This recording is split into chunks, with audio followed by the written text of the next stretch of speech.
Today is October the 12th. It's Sunday, and I have a number of things I could definitely talk about. Um, I was planning today to kind of hope to ask the editor that I didn't hire. Um,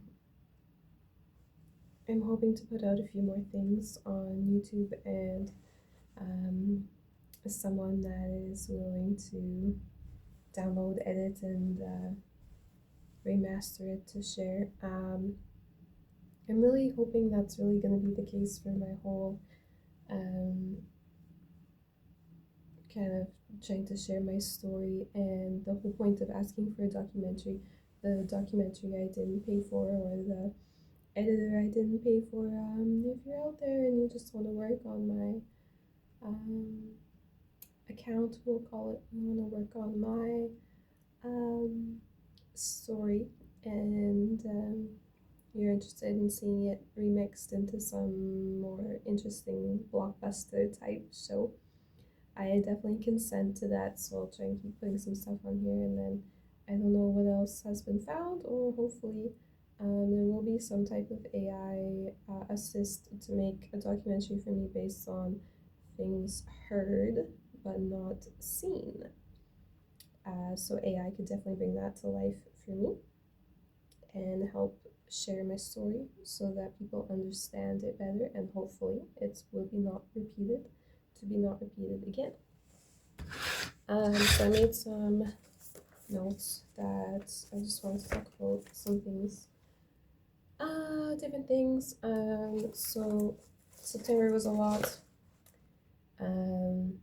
I know there's something that people want me probably to start what they're most interested really in talking about. Um, I'm not sure that I am ready for that. I don't know if I'm mentally prepared for that. I'm mentally prepared for some other things. Something I'm struggling with. Um, First, I want to talk about the book. So, there's one of my copies of it. I did do edits, so I did kind of want to talk about that process. Writing was definitely very interesting. So my book's been out for 9 months now. Um, I know I've definitely had a few sales. A few people have purchased a hard copy of it, so that's amazing. To get to that point with my story to be selling hard copies of it, that's been goals for a long time. This is definitely living some layer of a dream for me. So um, I know partly it is that I feel a little bit safer when I'm only sharing the negative things that are happening, because when you have a whole group of people that are preying on your downfall all the time, it just feels easier to share the negative stuff instead of getting to celebrate the positive. But there have been a lot of positives, and there is some gratitude I'd like to add into this video. There's just kind of a lot that I could rant about, but this is kind of what I'm ready for um, at this time. So, experiences since writing, I want to talk about that. Just getting to hold it was pretty amazing. Wishing I made edits.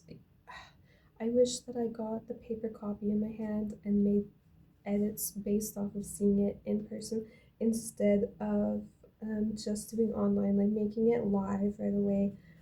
I do regret that. I really am such a perfectionist. I wanted it to be so perfect. I wanted it to look perfect um, by the time I was putting it up for sale. So the online version, the ebook, the e-copy, is definitely the most up to date I can say for sure. Now, if you order the copy now, it would be up to date. It's just a few months ago.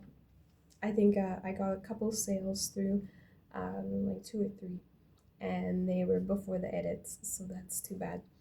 Um, Really, the most important thing that I wanted to talk about, and what's important to me, is that like the the pages that are important, what's important, and it might sound all so lofty of me, whatever, again, wanting to change the world, me thinking just me, myself, sharing my story could change the world. I do believe that. I do. I still do. I still want that to be true. So in page 138, so I I wrote in mine. So it looks a bit different on the front than it would normally. Um, I'm so proud of this, and I love how it turned out. I think it looks great. I think it turned out excellent. I'm really happy with. Um, I'm just happy with it all. It's exactly how I imagined it would be. It's exactly what I wanted it to look like and everything. So the main difference is that I did do edits on this first page. So on this first page, what I put in is that I don't have standard or typical restrictive copyrights that most um, books are published with. So how it works when I publish this book, when I publish this, it's nearly like I'm set up as my own publisher. Not only am I the author, but I'm nearly my own publisher, which is really a whole nother layer of dream come true. Um, so that's a whole nother thing to talk about. I don't know if I'm going to talk, that's a whole nother tangent to go on about really everything that this book could mean for me personally for the future. Um, and part of some of the good news that I got lately too. So the problem is that it's not really a problem. It's fine. It's typically the saying is when you solve one problem, you create another, right? So to be able to be as lofty as I want about changing the world with my story, what I really mean is this start of this page, page 138 is on my copy. So I don't know if now the page numbers are different because I edited it, so I need an updated one. But when you start seeing these pages of the child abuse, so maybe it's not the exact same page, but it's after, so it's chapter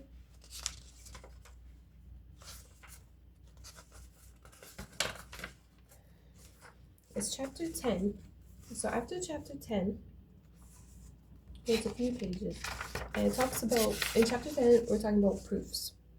So proof of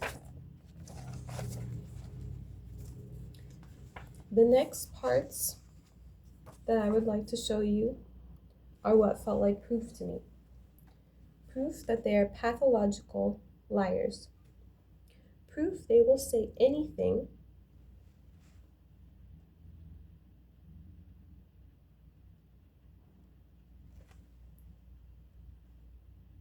to save their own asses and not bring reproach upon Jehovah's name. Proof that Jehovah's Witnesses are organized to be a worldwide pedophile ring. So, chapter 10 really starts to talk about things that are not just about me or about my life.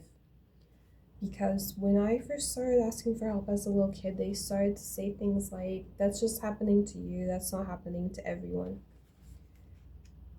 So, these pages, this page where it starts talking about child abuse. And what it is pictures of pages from what they call Shepherd the Flock of God. Shepherd the Flock of God from Jehovah's Witnesses. So this is their elders' manual. So in my mind, if this, if sharing these pages, so I had to go for less copyrights because I'm sharing um, work that is not mine. So technically, they carry copyrights. Now, the real thing is that they would have to prove, they have to live civilly close enough to me to prove that they've lost income, really, to have a good case against me in court. So I would find that interesting. If someone wants to fight me about whether these pages should be out or not, they can come to Regina, Saskatchewan, and they can go to the court and they can petition, and you can try. But the problem is that there is also laws about fair use and laws about the fact that I am not making income from this. So I have not made enough sales to even pay back for the expenses of making the book so far. Um, Now, I made it as low of a price as possible for a reason. There have been other XJWs, well, they claim to be XJWs that leave, but then, well, I'm clearly just talking about one person. And to make your textbook, to make it so that you have to buy a textbook level to get information about how to stop a dangerous cult seems frustrating. I still haven't read said material. I decided to just focus on my own story and getting it out. So you can, if you have an Amazon account, as far as I understand, if you already have a Amazon Kindle, and I forget what the account is called. Anywho, if you have that, I'm pretty sure you can read the online version for free, which is what I wanted. I thought that I'd only be able to do it for a limited time, but as it stands today, October 12th, Sunday, I can still see that some people you can get it for free. You can read it for free with your Kindle, some type of Amazon account. So if you have that, it's still available for free to read. An ebook version. Ebook is the word I'm looking for. Now, paper copy. It is 186 pages. Now I do have just some pictures at the end, but what I mostly wanted to talk about is just this page. Now, I wrote something else already on this, but it just says more to come. So near the end, that's just what the page says, is more to come. So I have more to write, I will write more, and I hope that people support me. I really do. This is really, this is over 10 years of hard work right here. This is hiding in my room writing when people are wondering what I'm doing, and I don't want to tell them the truth because I might be writing about them. And I've lost 3 laptops now. I've lost 3 laptops trying to write this. I'm on my fourth laptop. I was able to finish writing this. I don't know how many times I've tried, how many times I did start trying to write this. I don't know how many times I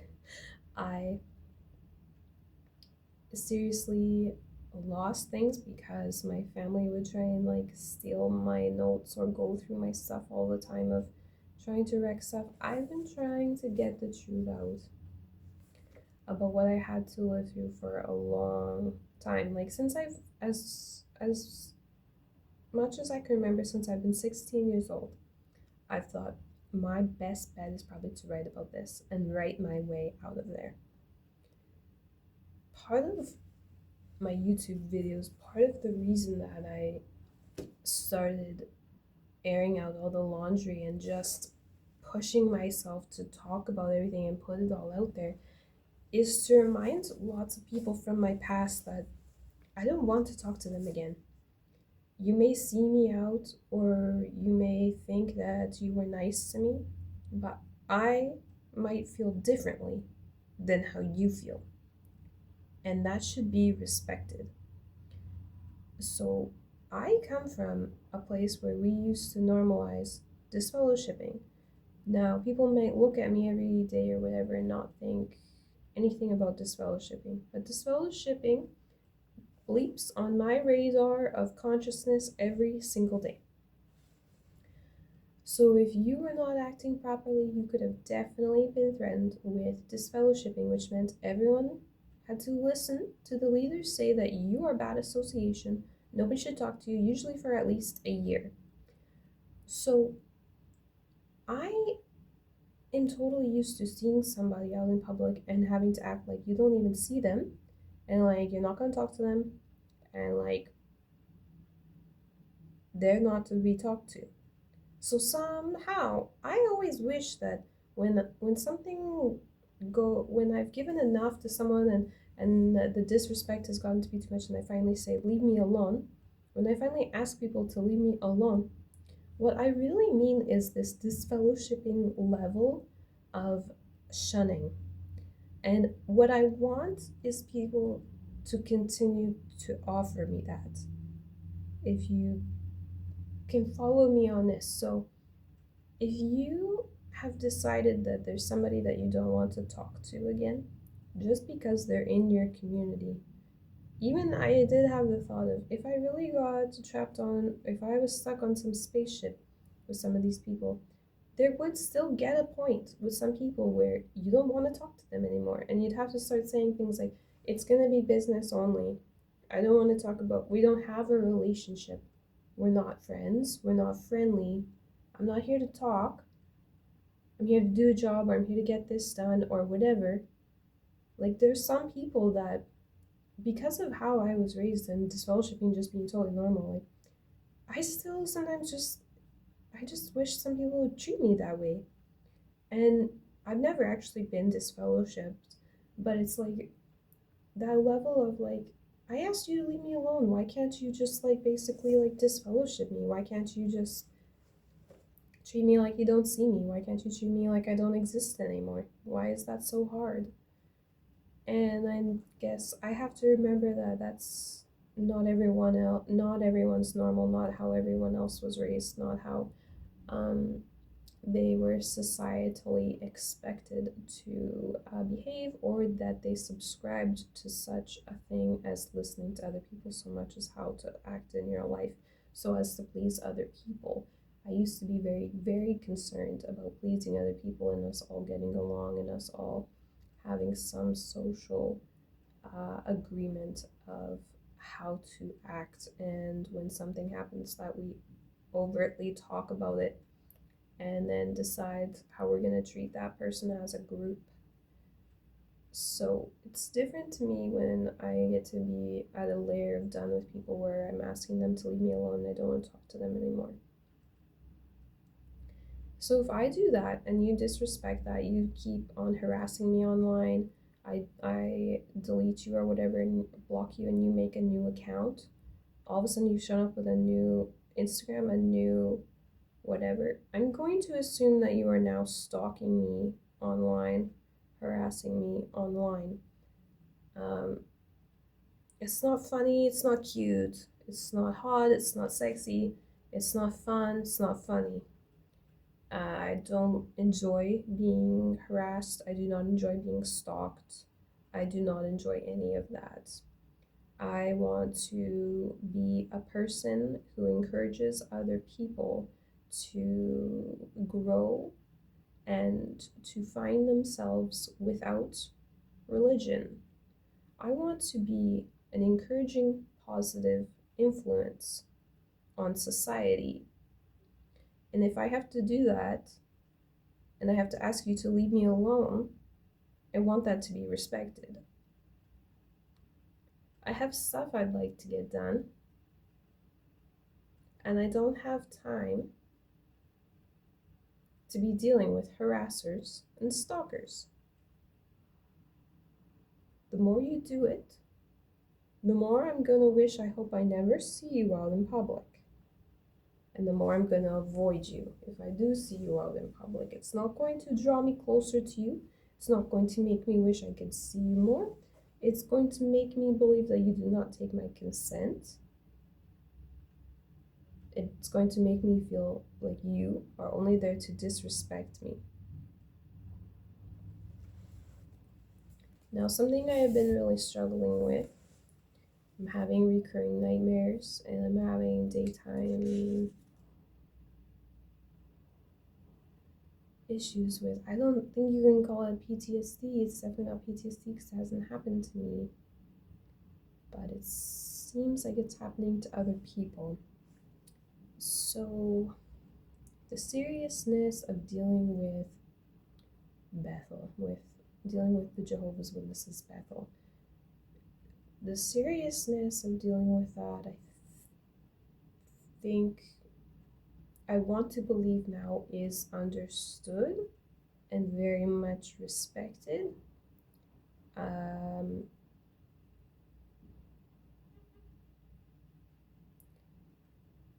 There are some ways that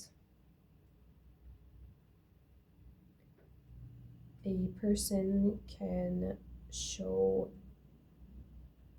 a certain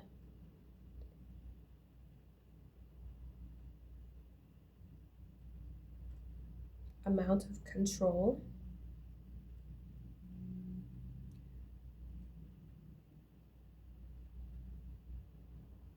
and a certain amount of brutality to explain.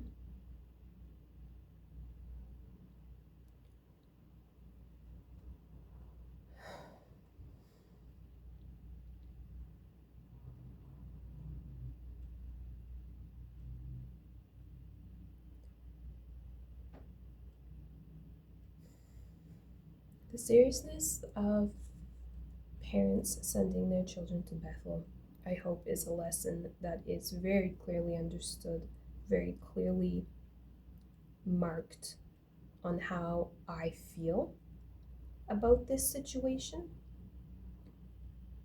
Now, I do feel as though I have reason to believe that people support me and agree with me, which I very much needed. So, thank you. Thank you for that.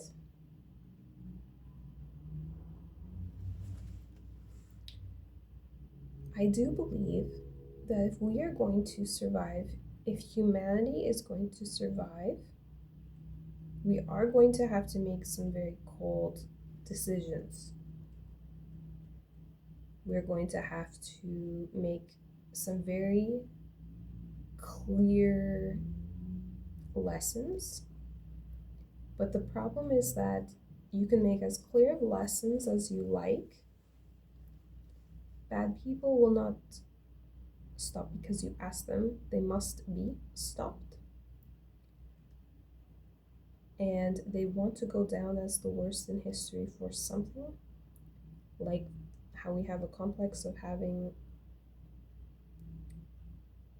documentaries about serial killers because we are usually concerned it's going to encourage more of that activity.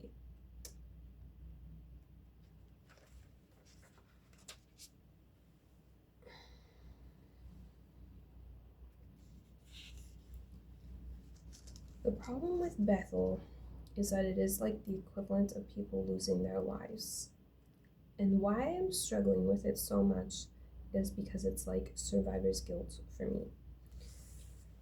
So I was partly lucky enough to be born a woman in a sense that I was never encouraged to go to Bethel.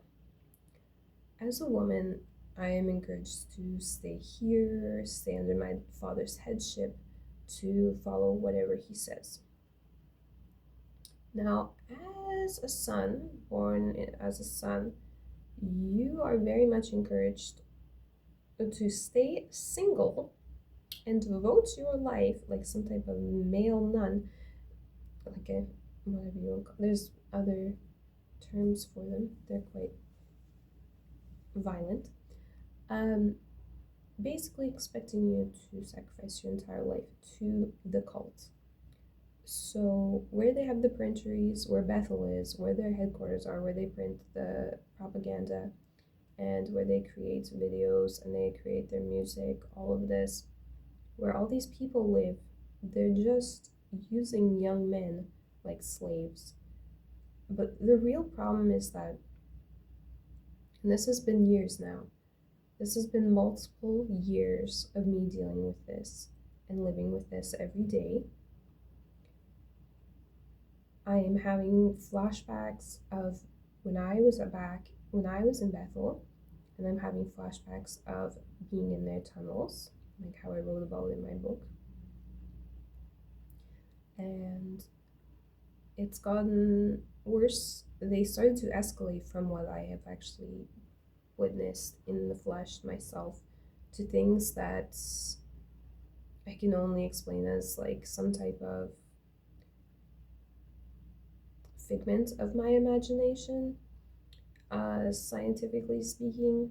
Um, I have no proof that what I can see is real or what I'm imagining is real, um, but there's some of it that feels very real and feels very accurate.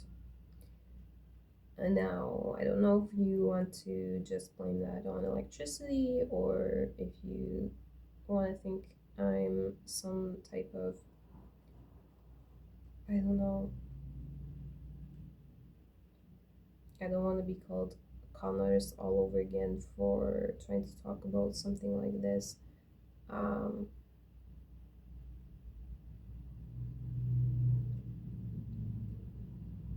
Anyone that thinks they can see any type of things typically ends up, it seems like, they end up begging people to take them seriously on what they can see. Seems to be a common theme or so. Um, the problem is that the things that I can see are very much like how when I could see before starting to see some of these things, when I could see the colors of the moon, I had no proof. I had not seen pictures. I had nothing but a mental imagination, quote unquote figment of my imagination. But it turned out to be true. Um, the thing is that part of me didn't want to talk about it because I didn't really think people would believe me. I figured there'd be no point. I knew that I knew, and then I saw the proof, and I've done it with another painting. I knew it was enough for me to know that I have some type of gift. So I know that there's people that when they read my book, they're gonna say that I'm some type of liar and that it couldn't have been this bad, or there's so many people that want to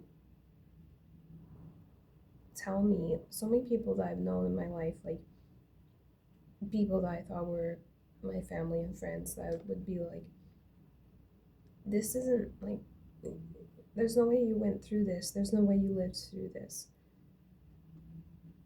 Well, I did, and not short of me not, I did try and end my own life many times, but after painting Blue Moon, so that's in 2021 or 2020, that was in 2020. So in 2020, I felt like I had a new reason to live, to keep going. And that was when I was really starting to get PTSD, and when I started asking myself more about really where I came from, if I ever wanted to be a Jehovah's Witness again, and how how much I was willing to leave behind to start a new life. So the painting Blue Moon means a lot to me. I have it on my social media if you have not checked out my Instagram and things before. Blue Moon is a painting that shows the moon as blue and orange. I didn't have any proof that this was true, but I still painted it because I saw it in my mind and I believed it was real. So I painted it. And I honestly figured I was probably gonna die never having anyone to ever verify that I really did what I say I did, that I had no previous knowledge about Blue Moon, that I painted it completely from a mental image, basically being able to see space in my mind. I just figured I would just know that myself and I would just have to carry that inside me, and people would think I'm weird and eccentric and I'm just into painting planets that don't exist or something. I just figured people would think, whatever, they're kind of pretty, so maybe they'll leave me alone about it. But I've always been really like, I don't really care if other people like my paintings. I care if I like my painting. So if I'm proud of it, I'll show people. I'll be like, look, I'm proud of this one. Look, I'm proud. Like, I don't really care if people are like, oh yeah, that looks done, or yeah, you spend enough time on that, it looks done. I don't care. I don't care. I will work on it until I'm proud, and then I will show people. But this whole other layer of social media, being able to, like, it was on X that suggested for me an account that has a real photo, enough information, not big enough photo, big enough lens, big enough camera. It got the blue and the orange. There's a photo of it.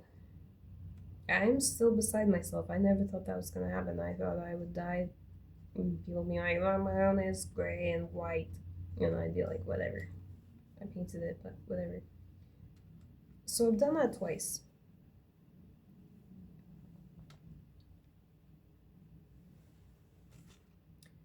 And now my dream is, now that I know that there's photo evidence, like this changes everything. So this feels like it's like it could totally be part of my documentary now. Like it has to be. Why would people not be in? How am I gonna build interest in being interested in my story? Why should I get to believe I should get to change the world? Why should I get to believe this, that, the other thing, that I'm special now? I never used to think I was really that special. Why do I think I'm special now, girl that used to clean toilets? Um, well, what if what if everything has been manifested enough? There's been enough evidence around that the AI could literally prove for me if someone was willing. The thing is that I don't have my own supercomputer. If I could run a bunch of this stuff, and there's just so many ways that if different systems all talk to each other and maybe we were all routed through, say, one system, or we were all connected somehow, we could prove. We could make a whole little movie documentary proving that I didn't have any prior knowledge, any prior proof that what I saw was real. I was just painting it. So that's my new dream, because that would be pretty amazing. I don't think I have it in me to watch some of the harder parts of my life, but just showing that it's like, I just wish some AI thing could back me up and say, oh, okay, we've searched the records and we're gonna say like something to go on some official record and say there is no record of her ever looking at this prior to painting it. She literally pulled it out of her mind. So that's mostly what I kind of want to talk about. It's really exciting and it's really also really scary because I don't have Blue Moon anymore. And I don't know where it is. And I don't know if I'm ever going to see it again. So that breaks my heart. But I gave it up. I gave up that special of what I figured to be a very special human experience. I gave that up because I was wanting to try to get to Canadian Bethel to try and scream at them myself to let people leave and get to have lives. I was so upset by these nightmares I've been having recurrently, worrying about the tunnels. I've been so worried about all this stuff from being a survivor, from survivor's guilt, from trying to leave the Jehovah's Witnesses behind. I literally left behind, like as if it was a piece of garbage that I didn't literally pour my heart and soul into. I left it behind. And I don't know how I'm ever going to see it again. I don't even know if it still exists. It might be in a garbage dump somewhere.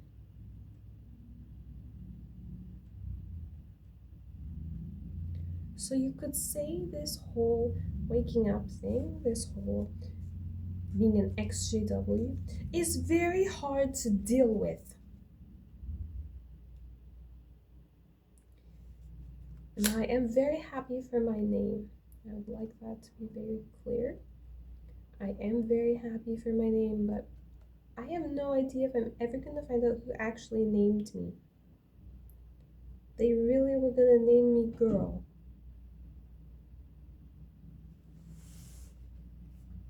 So I don't know who said to name me Hillary Vienna, but thank you.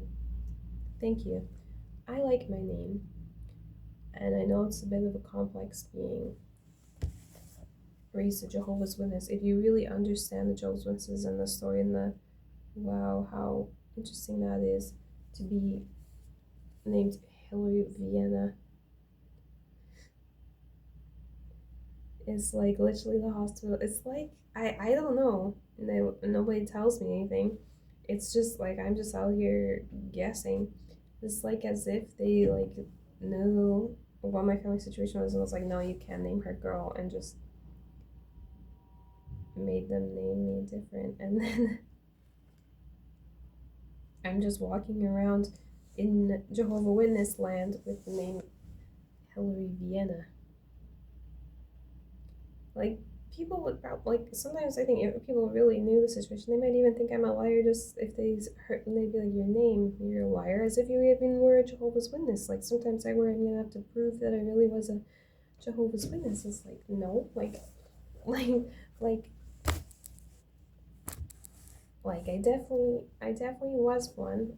Just because they named me different and plopped me back with them doesn't mean I wasn't raised as a Jehovah's Witness. It's a very interesting. How am I not supposed to have a complex? Like, my mom gives birth to me in the Regina General Hospital, and then the card they're trying to name me girl, but then they come up with some story later how they voted between my name between Hillary of Vienna being first or whatever. I'm like, but nobody actually really said where they got my names from. They never said any of that. Nobody talks about shit. It's like I can't get to the root of my problems because they don't talk. They don't talk about feelings, all this shit. So I think there's just sometimes too. I just wonder if people really thought I didn't survive all this because, like, what reason would I have to keep living? Why have I not? How am I still alive? Like, if this really happened, as if I'd still be alive. Like, especially, well, we've had a few really bad situations. I'm gonna say it like that. So I think some people are like, did you really? It wasn't really that bad, or you would be worse or something. I've been crying about this every day for years since I woken up.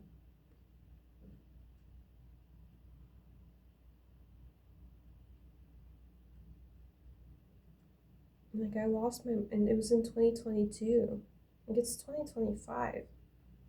It was 2022 that I lost my license, driving license. I lost my mind. I gave up Blue Moon. I I was ready to fight, try and fight anybody and everybody, thinking I was gonna scream until they showed me the whole place, or I would become their hostage and then find out how deep and dark it really does go there.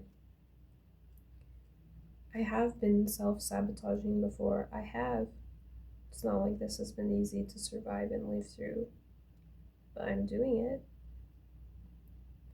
But if you want to know how I was still able to keep going, I don't have kids, I don't have, you know, a night and whatever, nice boyfriend, whatever, like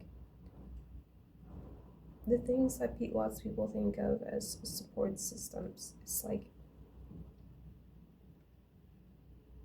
I, I literally had to get away from the gang environment and how bad everything was. I literally lost, like, to me it feels like I lost my entire family. But is it really a loss if you are better off? I I don't want to. I can't be a Jehovah's Witness. I can't. Like, I think I would just have mental breakdowns all the time, all over again. I, I thank the doctors for looking at some situations the way they do when they say things like, I should just be proud that I went so long between admissions into the psych ward.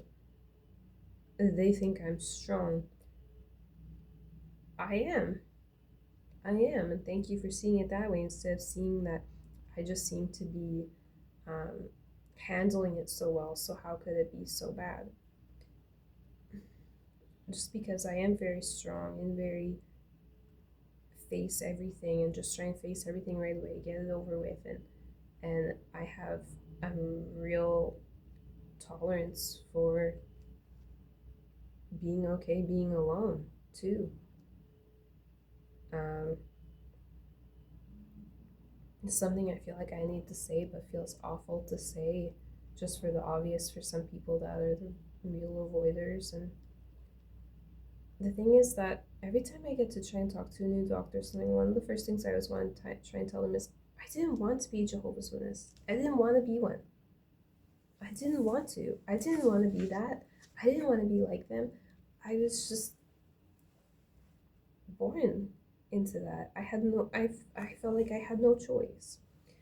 So something I wrote down as hard to say, but another reason why I think that kids should not just really be watching my YouTubes, but I want it to be trying to be keeping it PG, trying to keep it respectable, trying to keep it a certain level of calm on here, because I do believe that the more reasonable people I can get on my side, the better. I worry that there's been people in the past that have said something like, maybe like calling the children of Jehovah's Witnesses like, oh, they're already little pedophiles already, or something like that. So I just would like to speak to that idea of writing off people because they were born Jehovah's Witnesses. I can tell you that it's not like being a regular kid. I can tell you from meeting other people now and how people talk about their parents and things like that. It's not the same. We didn't have the same experience. We don't have the same bond with our parents like you do. We just don't. We're constantly worried about pleasing Jehovah. And Love is conditional. You're only getting it if you're pleasing Jehovah. They literally told me, my dad told me I'm better off dead than not being a Jehovah's Witness. So to just try and like write people off as just because they're born to pedophiles, that means they're pedophiles too, is not fair. And I can tell you that I don't think it's naturally good to be one. There are lots of things that are natural. It doesn't mean that it's naturally good. It doesn't mean that it's naturally um, makes people happy. It doesn't mean that it makes life inhabitable. Just because something is natural doesn't mean that it makes life for us inhabitable. So I may have been born from a pedophile, but that does not actually make me a pedophile. I feel like I need to explicitly explain this. You can be born to a pedophile and reject pedophilia. You can. Um, Part of the reason I wanted a divorce from my Jehovah's Witness ex-husband, not just because he didn't want to stop being one, but also partly because of how much older he was than me. And by the time I was that age, by the time I was 25, I couldn't imagine looking at a 17-year-old, an 18-year-old. So you can definitely be born to pedophile and reject pedophilia. So to write us all off as not being worthy of any help because we were born to a pedophile is very unfair.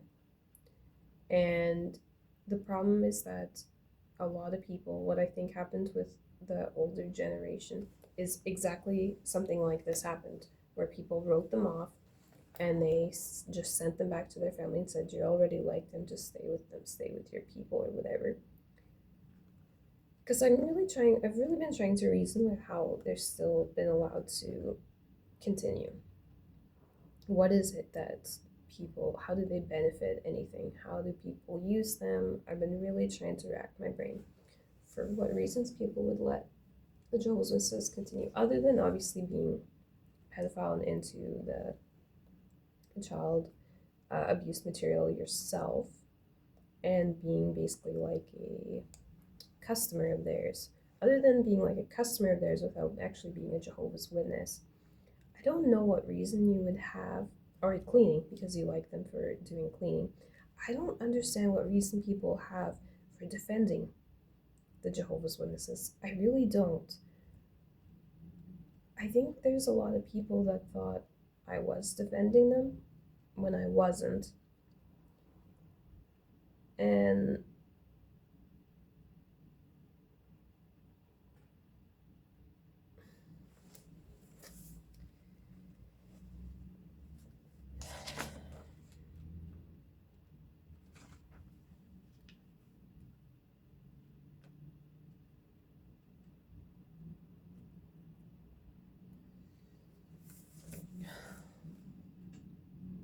this is all very hard to talk about, but I know that it needs to be talked about. The thing, part of the problem with people not leaving their parents, not being able to get away from their pedophile families, even if they don't want to be like them. As long as I've lived in this city, as long I was born here, 32. As long as I've been alive, it seems like there's been a problem with homelessness. And now, if we really start to ask and wonder how many things are orchestrated, how much is orchestrated, we might start to wonder who is encouraging the homelessness. So, just hit my window. Who is encouraging the homelessness? Because what can start to happen is that people think they don't have any hope of leaving because they see that there's so many people loitering around, there's so much apparent homelessness that people think there's no room at shelters and things like that. I would still encourage people, if you can try and leave, to try and make plans and try and call your local shelters. Just because it looks like there's people living on the streets and that makes you think that the shelters are full. What I have come to understand in the past few years is there truly are people that burn their bridges at these shelters. They're rude to the people that work there, they're mean, and they won't follow the rules. And they'll be doing drugs inside the building and they get kicked out. So, what you're seeing is not necessarily a lack of housing. Some of these people are actually just so rude and so hard on the people that work at these shelters that they have burned their bridges. Their opportunities with these people are like up in smoke, and people don't want to deal with them because they've been so mean.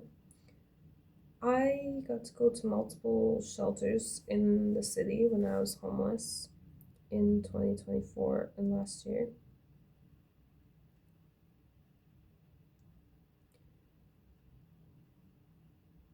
Now, it's not great. It's definitely not the same as living in your own house, whatever. But when you're stuck and you're like me, and you also want to see other worldly people do better too, you don't want to see people getting bothered at the park and at their home by spiritual warfare in magazine and book form.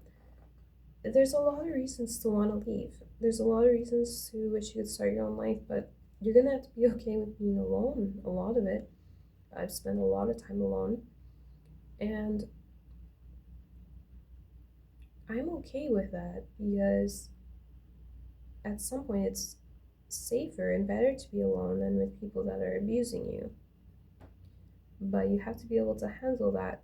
Now, I see it as this beautiful, joyous, wonderful thing I get to go through.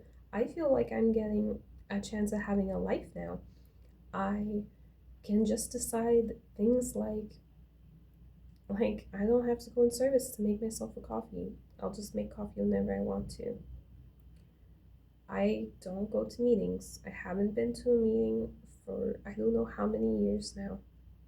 I don't know how many years it's been since I have actually been to a meeting. The only time I've been near Kingdom Hall in the past 4 or 5 years is to yell at it on the outside in casual street clothes. I don't have my meeting clothes anymore. I don't have a single notebook from conventions. I don't have a single kingdom ministry or anything. I don't have anything. None of it.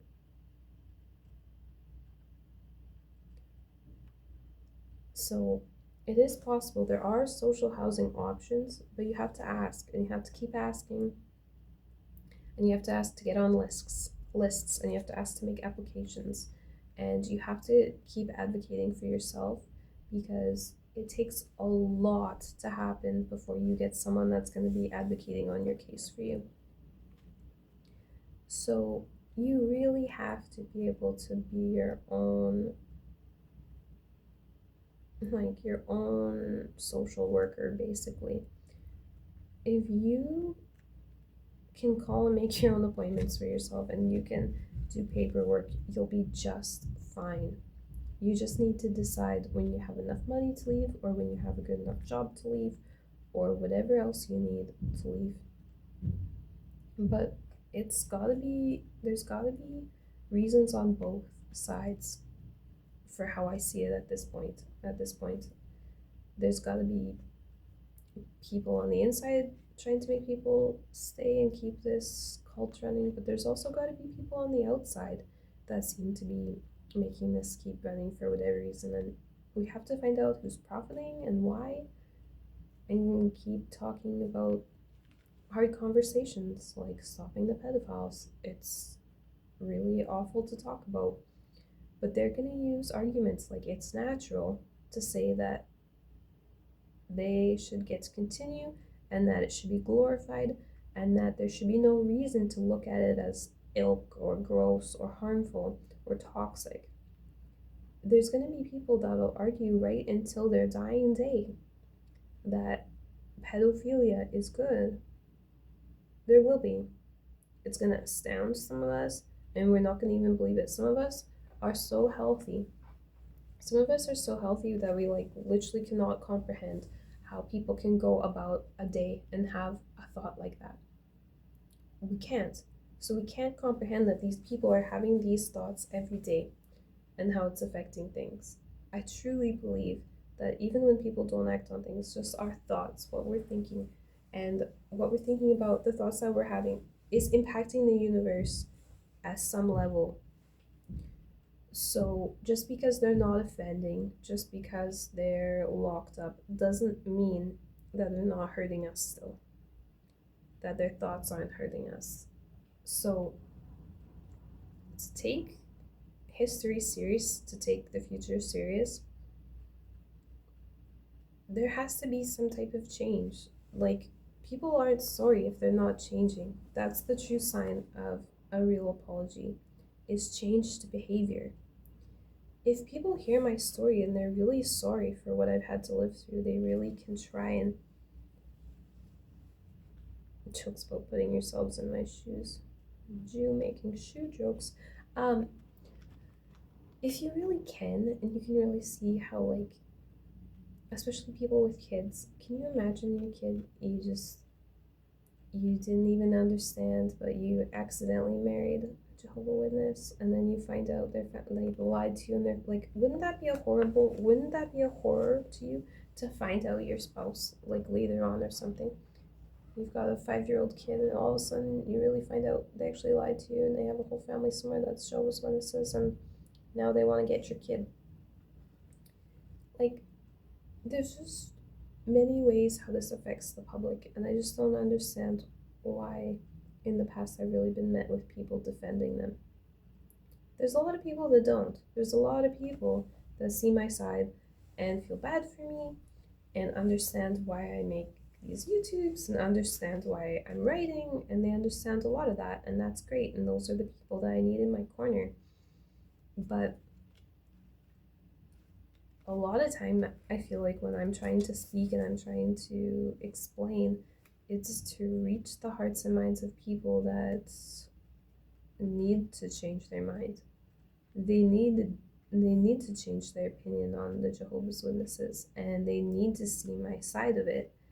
And it just feels like it's like at this some point where it's gonna become a matter of us fighting off sicknesses, fighting off different things that they're going to put us through just because they're anarchists and they want to see the end of the world. Wow, I've already been talking for almost a whole hour. I still haven't talked about everything that I wrote down. I had a feeling that if I just tried to get into the headspace and just tried to talk about some of the stuff that's been going on, I would be able to get it out of it and do some good, hopefully. Anyone that's trying to brainstorm themselves on what else needs to be talked about or how else to back other survivors up or explain. Hopefully this is helpful. I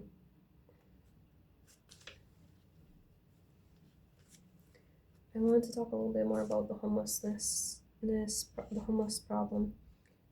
People that aren't associated with Jehovah's Witnesses at all, they're just politicians, and they're like people who are do-gooders, and they're just people who want to solve problems.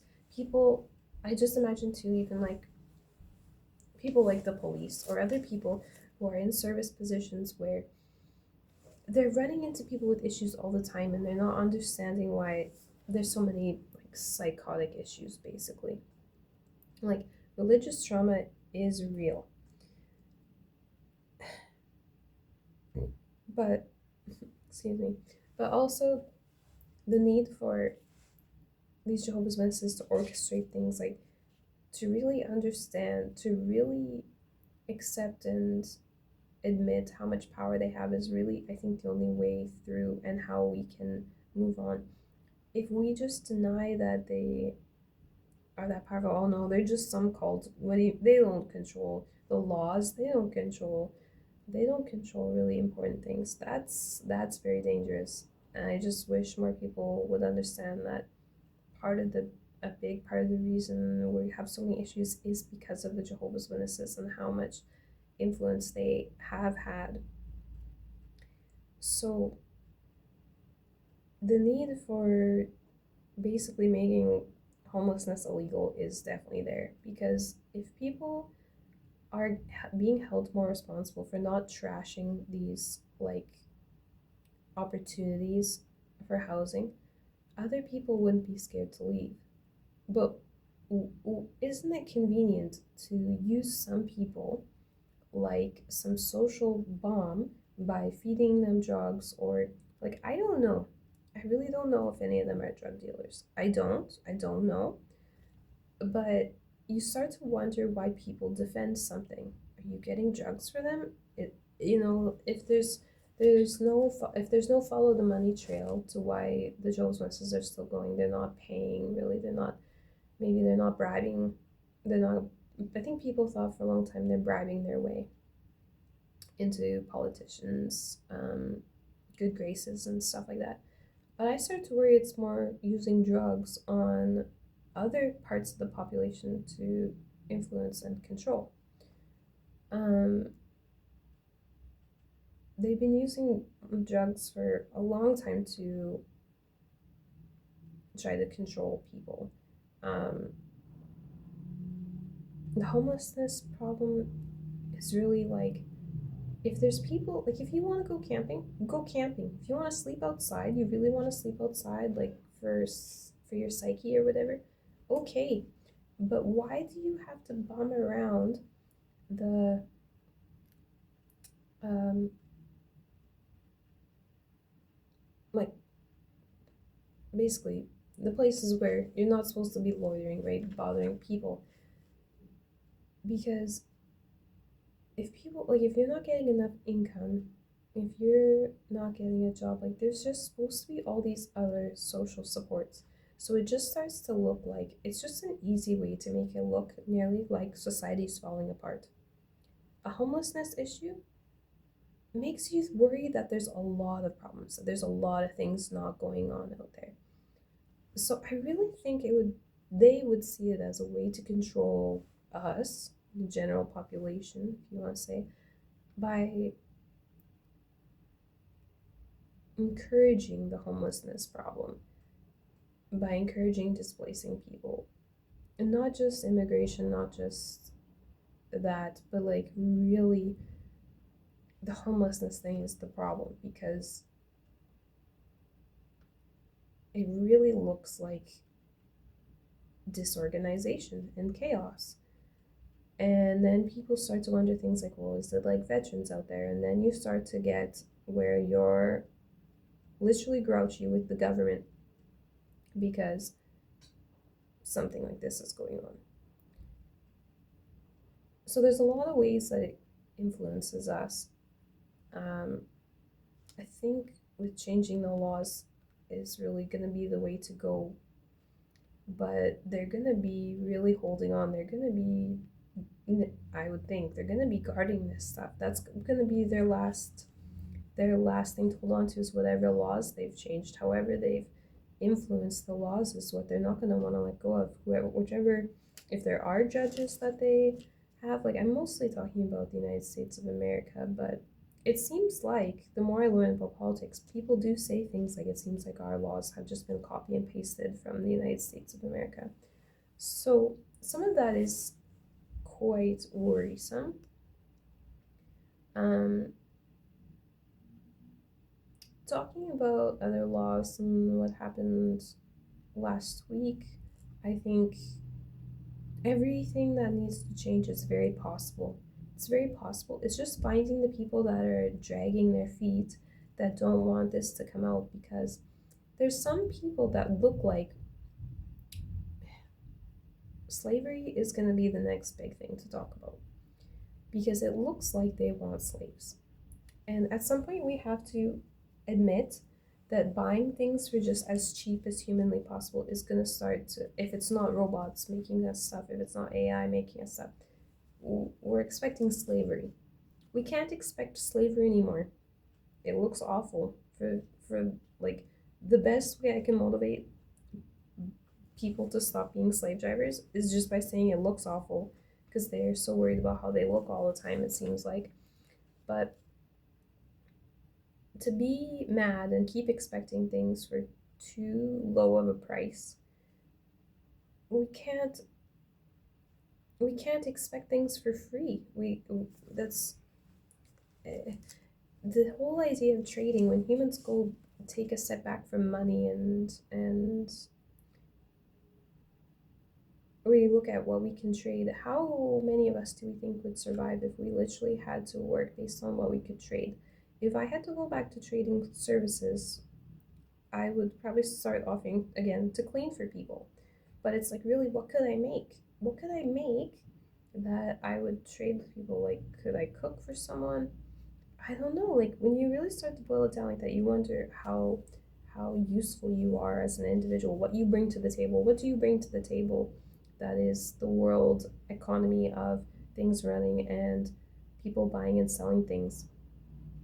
Because our future mostly is AI and machines making stuff for us, making it so easy to eat, making it so easy to get all kinds of awesome stuff at the grocery store, making it so we have so many choices, so easy for us. We have so many conveniences, but yet we're still here in 2025 talking about slavery and how some things we just can't get for cheap enough, apparently. But when I hear people talking about that, it's like it just makes me think that they're mad that they can't get a slave now to do it. We have to value people's lives more. Just because it's not your life doesn't mean that it's that person should be serving you. At what point do we realize we have to serve ourselves and we can't, like, someone else does not exist just to clean for you? Someone else does not exist. Like, okay, so you have a cleaner to clean your house. So on top of cleaning for you, they literally still have to go home and clean for themselves.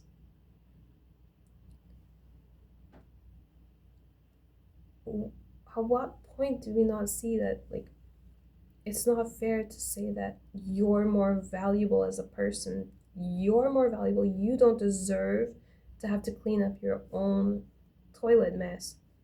Your life is more valuable, that somebody else should have to do that. Someone else should exist to have to do it for you.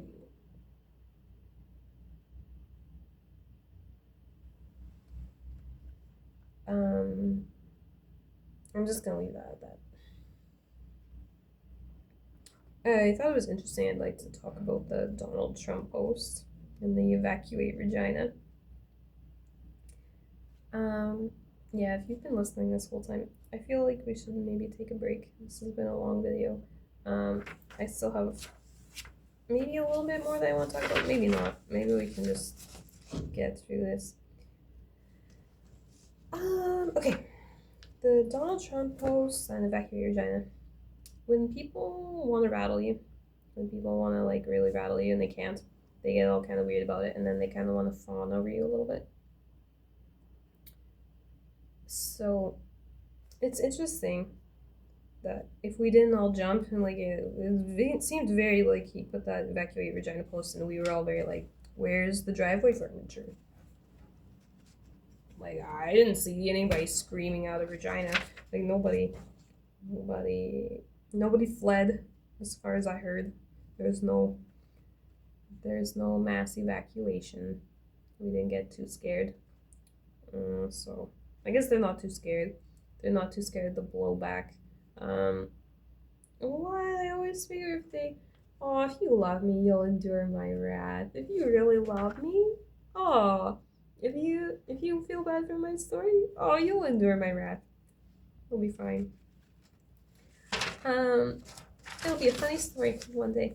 It'll be fine. Okay, mainly the other two things I want to talk about. Okay, from my perspective, I'm so happy that other people are on the whole Disney is bad train, because I really didn't want to be on that one alone. Um, yeah, Disney needs to get dealt with. It's like Disney is also another thing where I feel like I can sense something more than I know. And I just know something needs to be done, but I don't exactly have explicit evidence myself. Unfounded. Unfounded. Needs finding. So I'm just allowed mouth out here saying some of the things that need to be said, and then people can back me up if they so desire to be so kind to me. If they feel like extending me that kindness, they will. Okay, the last thing I wrote down that I want to talk about that's not really that important, but it is kind of important. Tattoos are very meaningful, folks. Be very careful what you get tattooed on you. Um, Tattoos should not be just some willy nilly thing. What I have tattooed on me is a big deal. This is a big deal, and tattoos started as an ownership thing. If you have a tattoo and you don't understand slavery, oh my, you don't know what you did. Tattoos are to not be taken lightly. Tattoos used to literally be the sign of which gang owned you. So,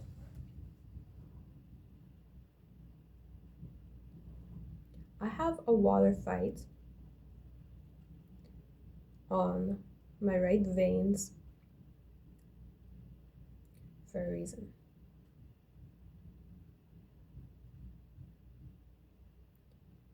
Now, it might not be a certain symbol.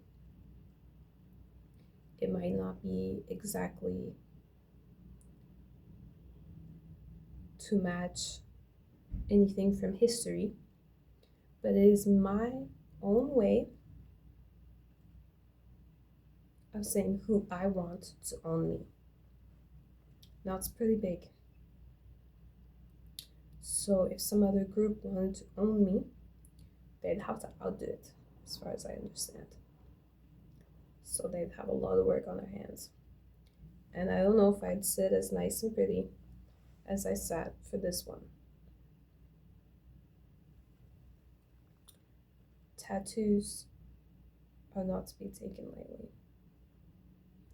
If you have a gang tattoo on you and you do not want affiliation with that gang, you will have to get it removed off of your body. There are people in this world that completely understand the history of tattoos and where they come from and what they mean, and they will look at you differently than other people. You do need to be very careful what you get tattooed on your body. I'm not talking about any type of spiritual significance or anything like that. I'm talking about ownership and where tattoos come from. It might not be a number either, but I picked this. So whether they want me or not, I'm theirs.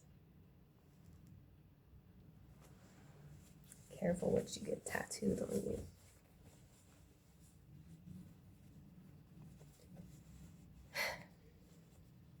There's a lot more that's happened in the past couple years that I should really talk about, but part of it is I'm not Donald Trump, and I'm not gonna compare myself.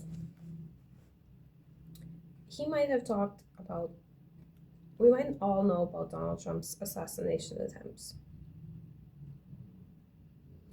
but I do not want to advertise mine. What I'm avoiding talking about the most, that I feel some sense of should be talked about, but also not to be glorified, are the assassination attempts I know I have lived through.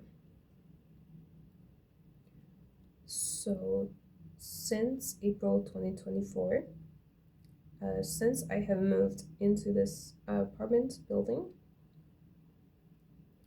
I know I have for certain lived through 3 or maybe 4 assassination attempts, direct attempts on my life.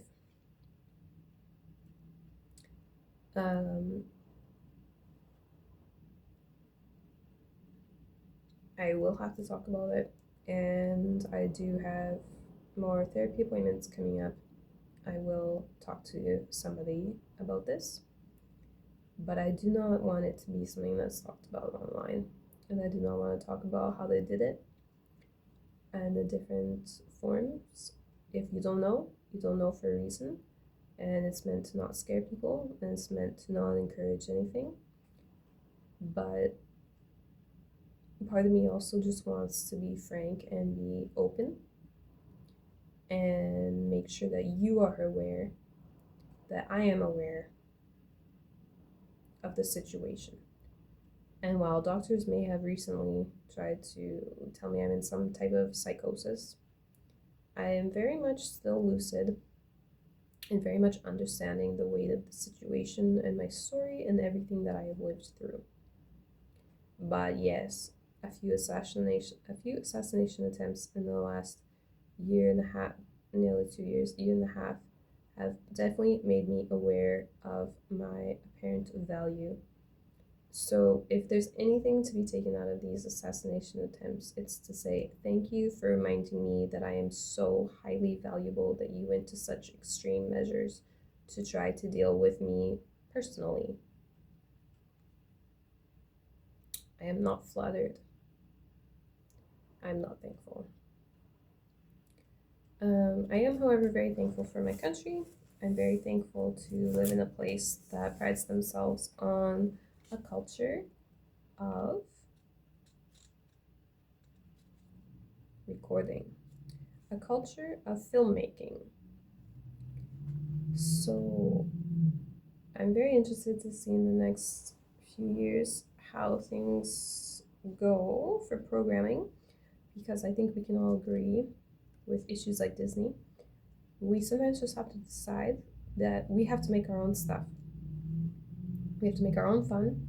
We're gonna have to make our own programming, and we're gonna have to just cancel things like Disney. We're just gonna have to block them, and we're gonna make better stuff. We're gonna make better programming. We're gonna be proud of it. It's gonna be stuff that can last a long time. That'll be ageless. Some of it could be ageless, timeless. We can make new traditions. It could be beautiful. It could be really, really beautiful. Mostly, I would like to be grateful for the color red and the idea of the red and black being the color for my movement. Yeah, I think that's the last thing I'll say. The red and black for my movement means a lot because it is how I first was rebellious to the elders, dyeing my hair red and black. It's how I was able to be rebellious without having to say anything, which is why I liked it. It was a point about me saying how I feel without saying anything. Me showing that I wanted to be different. I liked something that was not allowed. And I wanted to show off my rebellious attitude.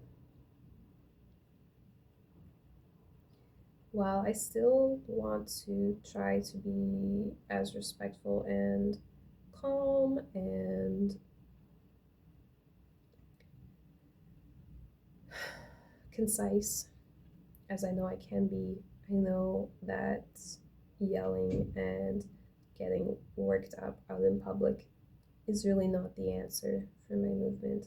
It's not the answer to be taken seriously necessarily. While I do feel like I have been taken seriously, I do, in a way, want to say thank you for that too. Even when I have not been composed and I have completely lost my composure, I still feel like people have been taking me very seriously. So thank you for that. I really just hope the red and black can be something that will grow, and in time it will be something to be proud of that we did together, and it'll be a sign that we all agree that It is time for change. It is time for something to change. And it is time for us to all get along. Part of the red and black is about mixing two, mixing two gang colors. Red is NSK and black is for Hells Angels. If you are from Canada, you probably know this. So the buffalo plaid thing, for me personally to wear it is kind of like trying to show that I can get away with anything. And was meant to be me getting to be the example, me getting to be a loudmouth, me getting to air it all out. And everyone's gonna get along, everyone's gonna hear it, and it affects everybody. I have your attention now, so I will use it like a soapbox to help us all. So it's kind of meant to be a thing of you can't even get mad at me for wearing it, so I'm gonna end up helping you anyways. But it's also supposed to be about not just helping your group of people, your whatever. It's supposed to be about helping for the good of everybody. Whether you are in a gang or not, whether you are trying to get away from that mentality, whether you're trying to evolve, whether you're trying to grow and care more about family and community than about one group over another. The red and black is about a lot of things. But buffalo plaid also is like one of the only things that I hold on to from my family is being proud that I come from farmers. I haven't had to, my life has been so easy. I haven't had to do any farming in my life. I am so blessed. I'm so thankful. I am so lucky. I have it so good. My whole life, I've been able to just go to the grocery store and get whatever I want. So that is a real beauty. There's so many beautiful conveniences that we live with today that we don't have to live with. So if we can't get along, if we can't all get along, we're gonna have to figure out why. Because there's really no excuse at this point anymore. There's no reason for people to think one group should be better than another or one human is worth more than another. We all need to learn to get along. We all need to learn that it's about humankind in general. It's not about getting ahead of somebody else. There is not really a getting ahead of somebody else. There's goals and there's things that you can achieve in life, and I sure hope that we can all become so goal oriented that we see life as this beautiful traveling thing where we get to enjoy every part of life. But when we're getting beaten down by people who want to do things like scare us into thinking the world's ending by encouraging homelessness and encouraging drug addiction and drinking addiction, alcohol addiction, our lives can be so much better. Why do I keep talking all this? Why do I do this every day? Keep waking up thinking I want to try and stop Watchtower. Why do I keep trying? Why do I keep trying to explain all of this? Because our lives could be better. Our lives could be so much better. I still fight mostly for the sake of everybody's kids just getting to go to the playground and not worrying that there's some predator at the playground. If that's not enough reason for all of us to try and get along better and work together, that's all I got. That's the reason I want to keep going. So I hope that the red and black movement grows. I hope this idea of us getting along grows. We're all citizens of the world. We're all on this one planet together, trying to make it more inhabitable for all of us before it's not usable anymore. What happens when we do all need to go to space to find some new planet? What does happen once our time is up on the Earth? Don't we want to? We have to start getting. It might not be in our lifetimes. We have to all start getting along. so everybody knows that if something happens and we're gonna have to work together, we can still do it, even if we don't like each other, even if you don't want to talk to somebody. Can you still work with them on a project if you have to? I just I just don't see how this will get better unless people have hard conversations. So I really hope that we can deal with some of these issues, because I know if the homelessness was dealt with, if some of the drug addiction issues were dealt with, um, poverty, we wouldn't we wouldn't have these religious as much religious trauma. People are going to religion to find something. What do you need to find? Don't we all just need a decent job and income and kind people around us that don't tell us that the world is gonna end if we don't act proper? Like, I still worry about people that are like stuck in there too, that are like me. How I'm like, I don't know how I could have kept going. So I hope it's more people that get to choose to leave, and it's not people just like exploding basically. But at least hopefully you all been people. There's been a lot of people that have been really constructive about everything that I've gone through in the past few years. So it has, I think it's still been worthwhile to try and talk about all this. Thank you to everyone that has heard me out and that finds my book to be helpful on their journey through this society and what sometimes seems like a black mirror time of history, but we really need to deal with it so that we don't have to keep dealing with it. Like, if we just deal with it, it feels like we won't have to keep dealing with it. Have the hard conversations once and for all, and then we know that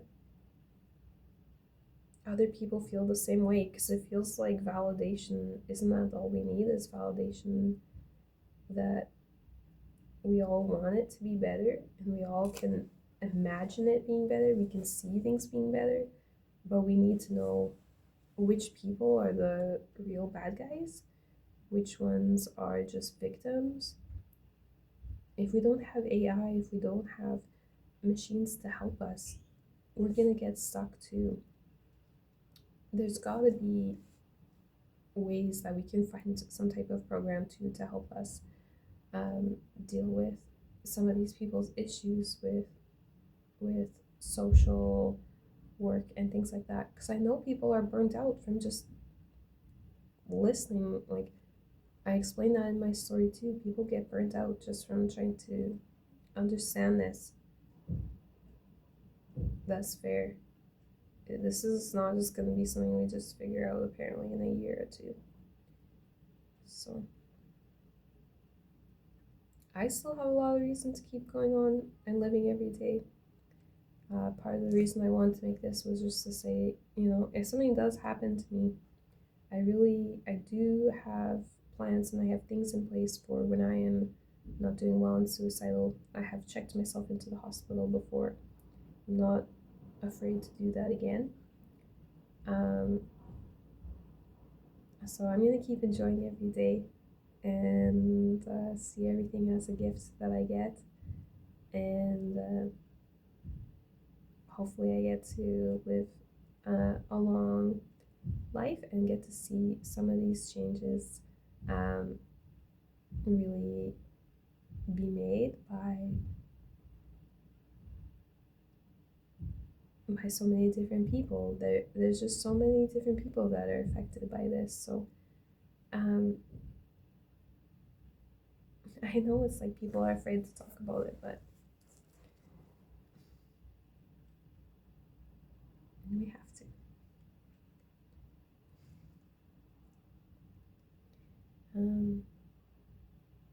Yeah, I don't want to talk about the assassination attempts at all, but I just really started to feel like, what if there are people out there that are worrying about me? and something happened to me, I wouldn't. It's hard because I don't want to make people feel bad for losing the fight that is depression, but I am still fighting every day, and I'm doing my best to put in as much effort as I can to make sure that my depression, my mood, whatever, is as good as I can control it to be. And that's all each of us can do, is keep being thankful for everything that we have, keep reminding ourselves for all the beautiful things we have to fight for, reasons that we want the world to get better. Even if you don't have kids, there's got to be something. And to keep being kind and seeing that people like me, when we're trying to leave, we do need a lot of kindness. It's been really hard. um, I'm not really looking forward to the next couple months. I don't like Halloween and I don't like Christmas. um, so I'm gonna keep focusing on been working on this new piece. So this will hopefully become actually the front cover of one of my next books. I'm hoping to make a book just about my paintings.